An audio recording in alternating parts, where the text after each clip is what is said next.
नमस्ते, म हिराचन्द्र अधिकारी हिराचन्द्र युट्युब च्यानलमा तपाईलाई स्वागत छ।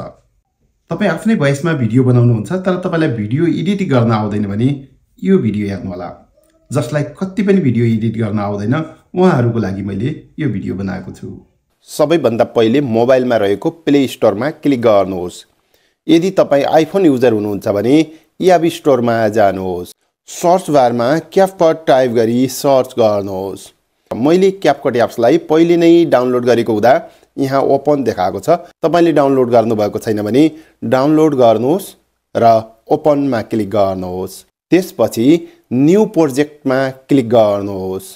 तपाईले एडिट गर्न चाहेको फोटोलाई सिलेक्ट गर्नुहोस्। एडमा क्लिक गर्नुहोस्। सबैभन्दा पहिले यस भिडियोलाई अन्तिमतिर सार्नुहोस्। अन्तिममा यो क्यापकट भन्ने लोगो आउँछ। यो क्यापकट देखिने लोगोलाई सिलेक्ट गर्नुहोस् र डिलिटमा क्लिक गर्नुहोस्। तपाईको यो भिडियोलाई पछाडीतिर ब्याकग्राउन्डमा आउने आवाजले डिस्टर्ब गरेको हुन्छ। त्यसलाई कम गर्नको लागि यो भिडियोलाई सिलेक्ट गर्नुहोस्। स्क्रोल गर्दै जानुहोस्। अन्तिममा जानुहोस्।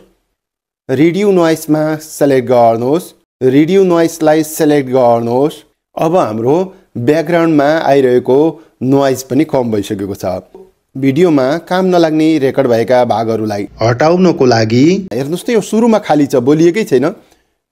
नेपालमा यो ठाउँबाट गएर हामीले बोलेका छौं।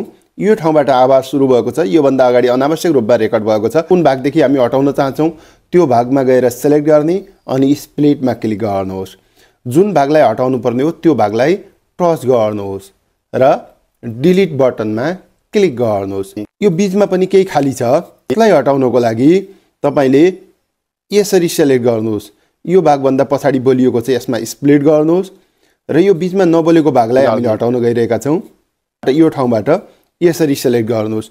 यो सुरुको भाग पनि बोलिएको छ, अन्तिममा भागमा पनि हामीले बोलेका छौं। सुरुको भागमा पनि आवाज राम्रो छ। यो बीचको भाग खाली थियो। यो बीचको भागलाई सिलेक्ट गर्नुहोस्। यसरी बीचको भागलाई सिलेक्ट गर्नुहोस् र डिलिट गर्नुहोस्।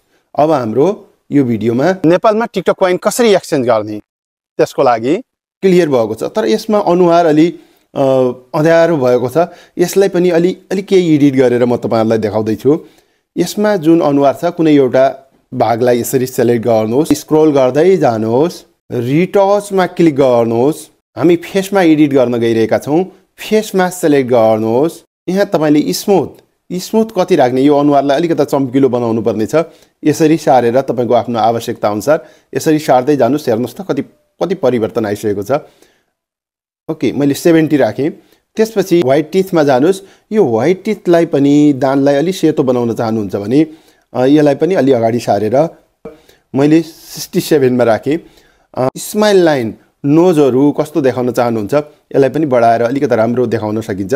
यहाँ डार्क सर्कललाई पनि तपाईहरुले यसरी गरेर केही हटाइदिनु भयो भने तपाईको भिडियो यो एडिट भइसकेको छ। एप्लाई टु अल मा क्लिक गर्नु, कन्फर्म गर्नु। यति गरिसकेपछि तपाई यो माथिको बटनमा क्लिक गर्नुहोस्, डन गर्नुहोस्। अब तपाईले भिडियोलाई पोस्ट गर्न सक्नुहुनेछ।